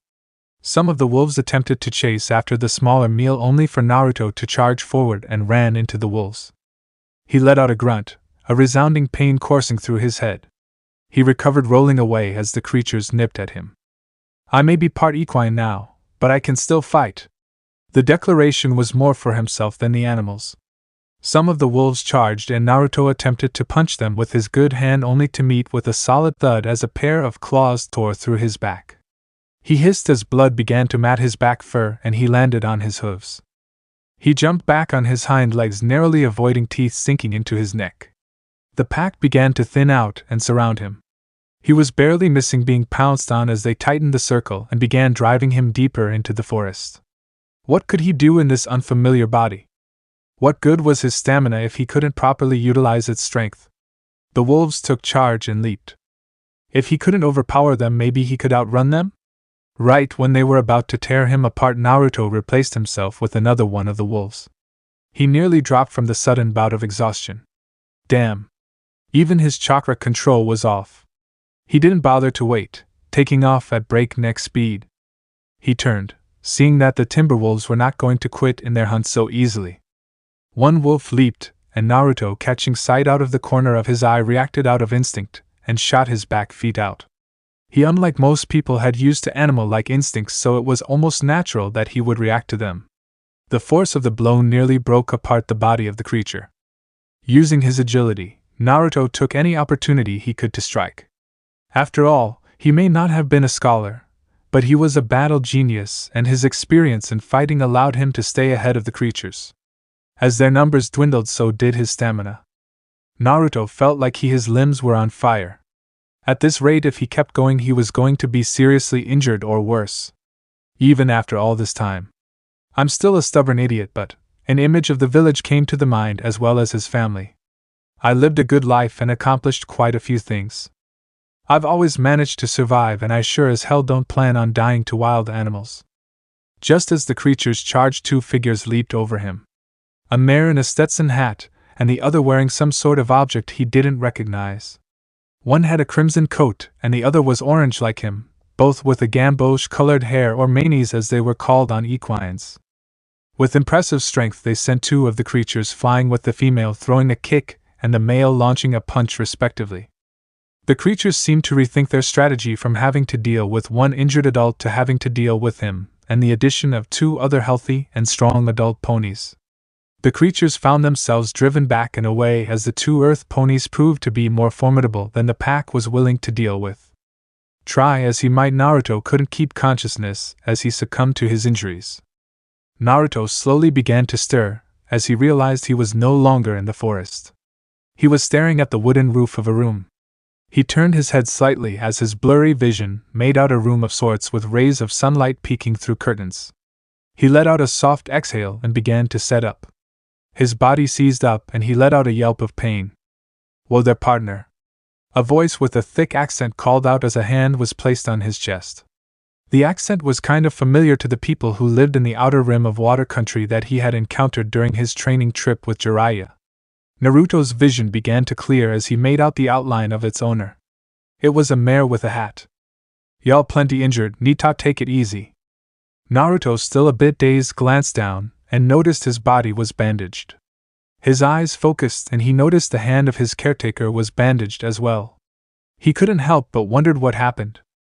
"Thank you," he whispered, his voice raspy thanks to the dryness of his mouth. As if instantly recognizing his mare brought up a cup to the blonde's lips, to which Naruto instantly began drinking from it. He paid no mind from the fact that droplets were spilling from his lips and down his chins. "I should be thanking you. If it weren't for you, I wouldn't know what would have happened to my dear little sister." "So thank ya," she said as she removed his name. "Name's Applejack." "Naruto," he introduced himself. Her reaction was one of perplex. "That's a rather unusual name, if you don't mind me saying. What's a Naruto?" Before the blonde could respond, an aged voice called down from the hallway. "Applejack! How's our guest? He up yet?" "Yeah, Granny!" she hollered. "Hey there, sonny, glad to see ya up and at 'em," greeted an elderly male as she entered the room using a cane. From what Naruto could gauge, she was in at least her 70s, wearing a white shawl of sorts over her shoulders. She was wearing an old checker-patterned dress of a dark blue color. Following behind her was a rather tall pony of intimating stature. "Them varmints roughed you up pretty nadly, though nothing we hadn't dealt with before, so we'll have you fit as a fiddle in no time. Name's Applesmith, but folks round these parts call me Granny Apple, and the feller next to me is my grandson Big Macintosh. I see you already met my eldest granddaughter." "Indeed I have, ma'am. I owe your family a great gratitude for saving my life and tending to my injuries." "Nonsense," the elderly mare began with a wheezing exhale. "You saved the life of my youngest grandbaby, if anything we're indebted to you." As the elderly mare finished, Naruto, something about peeked out from behind her. "Come now, don't be shy, child." She ushered the little one forward. Naruto instantly recognized the little mare from the forest. He noticed that she looked plenty sad and her ears even seemed to droop. "I'm sorry, mister," she began with a dejected sniff. "It's my fault you got hurt coming to rescue me." "Nonsense," Naruto said as he gave the child his warmest smile. "I was the fool charging right into the ever-free, knowing full and well I wasn't in top condition. If anything, little one, you really helped me out. I don't think I would have made it if I wasn't drawn so close to the farm. So don't be sad anymore, okay?" "Okay," the filly replied, feeling less torn up than earlier. When she saw the nice stallion that saved her being carried in by her brother looking like a right mess, she was really upset. Hearing that he didn't blame her helped her feel better. The others watched on warmly as this kind stranger assuaged the guilt of the youngest apple. Hey mister, what's your name? Naruto Uzumaki. He introduced himself as the other members of the Apple clan shared a look, wondering if they had misheard him. I've been told my name's unusual. It means maelstrom, he added, hoping that they wouldn't push the issue further. The apples wondered if maybe Naruto was from one of the distant settlements that broke off from the main pony societies some time ago. That would explain his name and his willingness to wander into the ever-free like that. Well then, Mr. Naruto, I hope you're hungry 'cause supper's about ready and you're gonna need to build up your strength. Naruto would soon come to learn in the following days what it meant to be an apple. As he recovered from his injuries, he began to adjust to the diet of a pony. He missed meat, sure, but at least this body found vegetables and fruit far more agreeable than his human form. Not to mention Apple Bloom silently appointed herself to the role of Naruto's companion. With the exception of school and having to turn in early because of her young age, one would hardly find one without the other. One evening proved to be the exception. Naruto found himself wandering the grounds when he caught sight of Applejack at work. Sweat stained the cotton white shirt she was wearing, signifying that she was hard at work. Naruto watched as the mare bolted forward suddenly towards an apple tree. He watched in awe as she took to the air and with a single solid kick sent a solid force strong enough to dislodge all the apples from the branches into the buckets below. She wasn't so much as fazed or affected by the action. That much strength and control, and she treated the feat like it was nothing. It was at that moment Naruto knew what he was going to do. After seeing how casually Big Mac could pull a cart full of apples the other day, indicating that he had immense strength, Naruto made the decision to ask the apple siblings to train him. It was a hard pill to swallow, but Naruto was never going to get back to his former level of strength without starting over. He was going to have to start from the basics and work his way up. At that point Naruto finished his story. That was pretty courageous of you to charge in like that. Weren't you scared? Twilight wondered. I was more scared for the voice calling out than my own safety. It's been quite a while since that time, of course, and I'm more than fit to fight off the Timberwolves if I ever encounter them again. So are you ready to go? Twilight sighed contentedly, patting her full stomach. I might need a minute, she said. That was probably the greatest meal I have had in my entire life.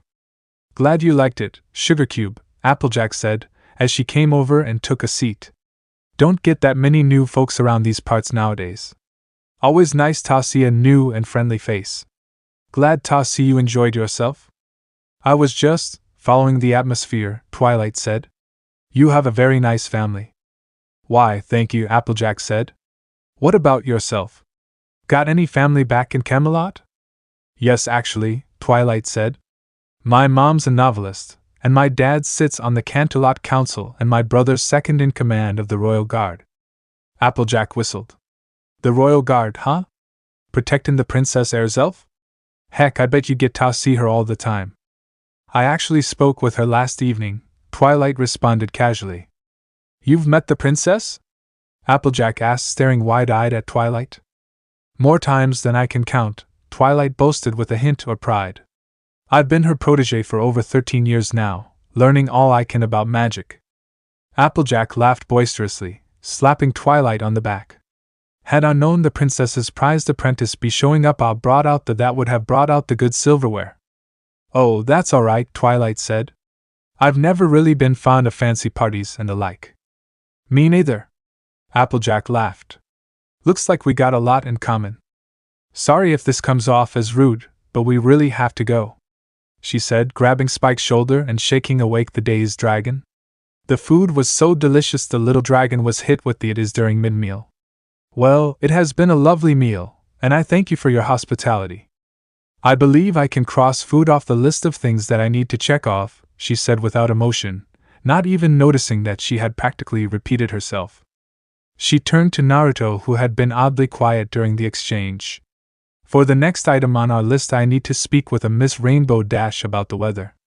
She glanced up at the sky, which had become cloudier and cloudier over the course of the hour-long lunch. And I can assume she's not the best at her job. Actually, Rain's pretty good at her job. She can be a bit lazy, so once we find her, the weather should be taken care of in not time. Naruto reassured her. Twilight was a bit doubtful, but she kept the opinion to herself. I'll be seeing you later, Naruto. Applejack bid the blonde a goodbye with a wink, careful to make sure Twilight didn't notice. A smile tugged at his lips. It surprises me how fast Pinks can be sometimes, Naruto thought as he returned the wink. Alright, Miss Sparkle will have to head back in town. I have a good idea where Rainbow Dash is, he said as he led her and the lumbering dragon back to town.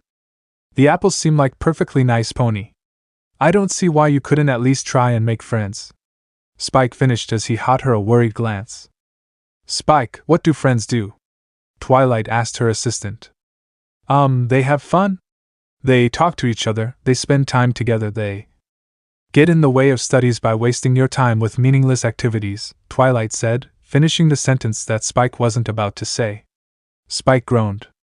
Twilight, you are way too dedicated to studying, he said. Taking some time off every now and then isn't a bad thing. Twilight shot a glance at Naruto, who was further up ahead, before turning her head back to Spike and continued. Spike, the time we wasted having lunch should have been spent doing more productive procedures. That time could have been used to get through this business a lot quicker. If we finish the job faster, we can spend more time gaining knowledge, and knowledge is power, Spike. And when the princess ends up needing help with Nightmare Moon, I am going to need power, Twilight said with finality. They found themselves on the edge of town. Hey Rain! Naruto shouted out as he peered up at the sky. Come on, lazy wings, did you forget what today is already? A force shot by knocking Twilight off her feet and Naruto on his back. Naruto found himself pinned to the ground as a pair of supple breasts constrained by a black bra with a 3-color lightning bolt pattern design on it presented itself to his face. Of course those breasts belonged to one Rainbow Dash. The Tom Colt's body was slim, fit, and rather athletic. Her mane consisted of a Tom Colt style cut short with an assortment of colors of the rainbow of light red, vermilion, gold with moderate sap green, cornflower blue, and moderate violet colors. The tall and slim form was atypical of Pegasi, often being the slimmest of the 3 pony tribes, who were born with slender figures and the most resistant to temperature out of the 3 tribes. On her back held large and majestic cyan wings with the same coloration of her fur. For her dream and her job, Rainbow's body was perfect with a thin layer of muscle along her limbs. Though Naruto wasn't concerned about that, what was concerning him was the sport shock clad but that was grinding against his crotch while her tail playfully brushed against his knees. Rain! Naruto yelped as her face pressed dangerously close to the blonde. What's wrong, champ? She teased in a husky tone. Caught you completely off guard today. She continued grinding her tight asset against him. Twilight could only look on, scandalized at the situation before her. Upon mentioning shaking off the shock, she hastily covered the eyes of her gaping assistant so he wouldn't be further corrupted by what he was seeing. We got company, he said as he pointed to behind the Pegasus. Rainbow craned her head as her eyes widened and her mouth dropped upon seeing Twilight and Spike. Rainbow jumped up, fluttering from her wings, causing her to slowly descend to her feet. Whoops. She bashfully chuckled as her cheeks burned a bit red. Kind of awkward, she said as she let out another sheepish laugh. Excuse me? Let me help you, the Pegasus said as he helped her up. She then floated up to a cloud and jumped on it, causing a ray of showers to wash over the unicorn. Didn't mean to get you caught up in that. Sorry about that. Then using her powerful wings she caused the unicorn to puff up, but dried out. My very own patented rain blow dry. No. Don't thank me. You're quite welcome, she replied with a burst of laughter, acting as if the situation that happened just didn't happen. Seeing the ridiculous state Twilight was in, who let go of Spike from the sudden burst of wind resulted in the dragon burst out laughing. Can't go a day without causing mayhem, I see? Naruto teased as Rainbow just let out a shrug. Yeah? She spiffily remarked. And who's this? Rainbow Dash flew down from the cloud and gave Twilight the once-over. Another one of your mare friends? She teased the blonde with a saucy smile. Cute, Naruto remarked. She's here to monitor how things are going for the Summer Sun Festival, and I'm playing the role of her tour guide. Twilight Sparkle, Having finally collected herself, she cleared her throat and began speaking to Rainbow. "Excuse me, Rainbow Dash. The one and only." The Pegasus proudly boasted with a flap of her wings and a thump to her chest. "I heard you were supposed to be keeping the sky clear." She let out a sigh. "I'm Twilight Sparkle, and the princess sent me to check on the weather. I'll get it done in a jiffy just as soon as I'm done practicing my newest trick," she said as she began to gently fly back into the air. "Practicing for what, may I pray tell?" "The Wonderbolts. They're gonna perform at the celebration tomorrow, and I'm gonna show 'em my stuff." The boasting was complemented with a mid-flight somersault while landing on the cloud behind her. Twilight would admit she had a little skill in the flight department. "The Wonderbolts? The most talented flyers in Equestria," Twilight reaffirmed. She didn't have an interest in such sport events, but she at least knew of them by reputation. It was nearly impossible not to at least know about them. "And they're gonna perform at the festival tomorrow, and I'm gonna show 'em my stuff," Rainbow gushed as her eyes glazed over as she began to daydream about the event. In response to Rainbow's verbalized declaration, Twilight let out a condescending snort. "Please, the Wonderbolts would never accept a Pegasus who can't even keep the sky clear for one measly day," she challenged the Pegasus. "Hey, I could clear this sky in 10 seconds flat," Rainbow proudly boasted as her eyes scrunched up. With a smirk on her face, Twilight decided to challenge her. "Prove it." With a burst of speed that nearly left Twilight face up, Rainbow took off. She zipped through the sky, her hooves obliterating cloud by cloud with ease. Her movements were near untraceable as she quickly sent the little white puffs to non-existence. With little sounds of exertions and loops, Rainbow Dash left the sky empty. What did I say? 10 seconds. Flat. With a triumph grin and a flap of her wings, Rainbow landed on the ground. "I'd never leave Ponyville hanging. As I've told you, Miss Sparkle, she may be lazy, but Rainbow Dash is good at her job," Naruto proudly stated. "Yeah," Rainbow added before catching on to Naruto's jab. "Hey!" Despite it all, Twilight couldn't help but let out a sheep-like cry at the impressive speed. "You should see the look on your face." "Ha! You're a laugh, Twilight Sparkle. I can't wait to hang out some more." Rainbow took to the sky again. "And if you're ready for me to whip your tail in a race again, Naruto, I'll take you on any time." "Hey, try me again without flying and we'll see who excels with speed," Naruto challenged with a determined grin. "Wow, she's amazing," Spike remarked. "How'd you meet her?" Spike wondered, turning to the blonde. Naruto let out a sigh as he waved them over to another direction. "I'll explain as we continued on to our next location." "Where do we have to go next?" he asked as Spike checked the list and announced decorations. "Right, well, I actually met Rainbow Dash before Applejack. It was around when I first arrived to Ponyville. My happening upon Ponyville was essentially an accident," he said as he began recalling the events while doing his best to recall what Rainbow had told him. 1. Rainbow Dash often took to the skies. The air was her domain, her element, embodying all the freedom one could ever wish. The air felt great in her mane as she continued doing a series of tricks and turns. She could feel it, her greatest desire coming true soon. She was sure if she kept it up she would one day be invited to join the Wonderbolts. Her focus on this one-track goal was interrupted by a commotion down below in Everfree Forest. One often to jump into action before planning out her steps, Rainbow Dash shot down towards the area with near unparalleled speed. She disappeared from the sky's view under the thick foliage of the old forest. Her wings flapped in rhythm as she glided towards the location of the commotion, and she gasped at what she saw. An orange stallion was surrounded by creatures she did not recognize. They had long, willowy bodies reminiscent of withered willows and bony-like features. Their mouths were like gaping black pits without a hint of a throat or end in sight. Their eyes were a hollow violet, a sort of dead pale imitation that could only be achieved by dolls.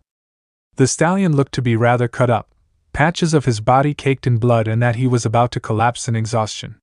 Rainbow Dash couldn't stand by as these strange creatures attacked another member of her kind. "Hey freaks! Pick on someone your own size," she declared with headstrong bravado. Landing for a brief moment, she began picking up speed and charged towards the creatures that spared her a glance. She landed a solid spin kick into one of the unidentified creatures, sending it flying into the air and slam into a tree, exploding into a smoky black wisp. The creatures let out a high-pitched, hollow hiss as they melded into the ground and slithered towards Rainbow Dash. Startled, she immediately took to the air and gained some distance as they sprung from the ground and swiped at her. Floating back, she quickly picked up speed and rammed into the creatures with her shoulder, sending them to meet their end as they exploded from whatever they impacted. Though for each one she managed to defeat, 2 more would take its place. Crud, there's no end to these guys. Suddenly the creatures were evaporated by a stream of light. Rainbow found herself dumbstruck as Orange Stallion uttered the word run before collapsing. Normally Rainbow would have let out an exclamation of outrage. The insinuation that she was a coward would have been an insult to her pride, but whoever this stallion, he seemed to be heavily injured. Swallowing her pride, Rainbow picked him up in her arms and took to the air just before the creatures would retaliate. She quickly made her way to Ponyville to get the blonde medical treatment. Naruto began to stir, a groan escaping his lips as his visions slowly focused. He slowly sat up. He was in some kind of hospital room. Where am I? He wondered. You're at the hospital. A sweet yet brash voice spoke to him. He turned to the voice, and sure enough it was the colorful bipedal female pony from the forest. You saved me. He started to recollect what happened. Yep, the name is Rainbow Dash. Feel free to thank me however much you think is necessary, then throw a little bit more in for good measure. The speedster vainglorious remarked. Considering you were about to be overrun, I'd consider us even. He teased with a light grin. What? She exclaimed in outrage. Hey buddy, I totally saved your butt. Rainbow argued, growing annoyed that the stallion wasn't more grateful. If I haven't been there, you would have been creature food. The stallion grew silent for a few seconds. Thanks, I haven't been having the best past few days, and you really helped me out of a tough situation. You're welcome, Rainbow remarked. Suddenly another pony woman had entered the room. She was shorter than the Rainbow Woman, with a light pink made reminiscent of cotton candy, wearing an open candy striper nurse outfit with a black top underneath, as they were called, he believed. A stark contrast to the scrubs he was used to seeing. Her fur was white, or maybe closer to light gray shade, with beautiful sapphire blue. She was wearing a nurse hat, and had Red Cross mark on her side with a heart at the 4 corners. All in all, she was rather pleasant to look at. Well, this is a first, Rainbow. Normally whenever you come to the hospital you bring injuries, but this is the first time you've brought a stallion. I wonder if that thing about those monsters is entirely true, HHM? The nurse lightly teased the tomcolt with the insinuation that there was another reason behind the stallion's injuries. Considering how reckless Rainbow Dash could be, it wasn't unusual to see her back in the hospital every other month or so. Nurse Redheart. Rainbow Dash's cheek burned a furious red. She couldn't believe the insinuation she was hearing. I don't even know him. Besides, I don't have time for romance. You know I'm trying to join the Wonderbolts. Sure, Redheart replied. Does the young stallion have a name? She asked, turning to Naruto. Naruto Uzumaki. He explained as the two Maras shared a look. That's a nice name. Redheart carefully chose her words. He had such a strange sounding name. Was he from one of the outer settlements? Well then, Mr. Naruto, there is some paperwork you have to sign. Once it's done, you'll be free to go after one last checkup. Naruto merely murmured an okay. Well, I have to go since you're okay and all. Rainbow told him. Thanks again. Don't worry about it. Rainbow Dash casually remarked as she left the room. Naruto found himself released several hours later. Apparently he was now in a place known as Ponyville. No ID, no currency, and no allies. He morosely thought. His best bet on gaining information and gathering his bearings would be heading to the library and learning as much as he could about this new world. Naruto ended the story with him having healed up enough to leave the hospital. Wow, the two of you must have gotten close to go from hardly knowing each other to being together. Twilight noted. Oh no, we're not together, Naruto corrected her with a light laugh. She's like my bro. It's complicated. Last time I checked, ponies do not engage in the sort of intimate behavior you two did so casually. She remarked with a deadpan look. Well, Tree, if you ever took time to ever make friends, you could probably say that with utter clarity. Spike mentally thought with a roll of her eyes. Well, we have an odd sort of friendship.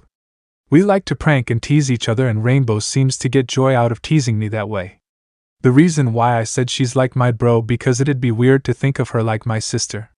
He tried to reason as he realized it didn't really help his case. Thankfully, since they were at the next location, the conversation can be steered elsewhere. Before them was a large, two-story lavish building. It was a building of lavish colors of cerulean, pink, golden, diamond shades, silver, and other stylish colors. This is the Carousel Boutique, home of Rarity. Sure enough, the building has indeed emphasized its name. With horse-shaped objects on the second floor like a carousel, crystal-like clear glasses, and an orange flag on top. A red-shaped heart was one of the emblems above the golden horse-shaped emblem above the home adorned with pink and violet hearts. With a confident stride, Naruto announced himself and his companions as they entered the boutique. End of the part 1. So how was this story? I hope you like it. And if you like it, share this story with your friends, and like the video too. And don't forget to subscribe our channel for daily awesome fanfiction. Okay, it's time for me to go. Bye bye.